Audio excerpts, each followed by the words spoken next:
কোথায় যাব বলেছিলাম, আপনাদের সব খবর দেবো বাই টু বাই। তো আমি ট্রেন থেকে নেমে, আর ট্রেনটা খুবই লেট করেছিল, 4.5 ঘন্টা। রুম পেতেও খুব দেরি হয়ে গেছে, তাই জন্য আপলোডটা দিতে পারিনি।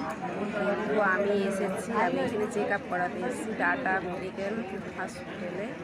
তো এখানে বসে আছি, রক্ত দেওয়া হয়ে গেছে, রক্ত পরীক্ষা আমার হয়ে গেছে। এখন ডাক্তারে খুব লাইন পড়ে, দেখুন কী অবস্থা, সব দিকে মানুষ, মনীষা লোকাল মনীষা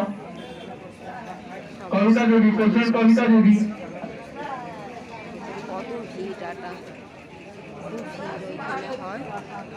আমি চেক আপে এসেছি, 6 মাস অন্তর আমার চেক আপ হয়। তো যাই হোক, ঠাকুর কাছে প্রার্থনা করবে সব কিছু যেন সবাই সুস্থ থাকে, সবাই যাতে সুস্থ থাকে, ঠাকুর সবাইকে ভালো রাখবে।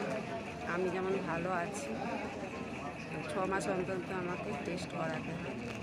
এই দেখেন কত ভিড়, কত লাইন, কত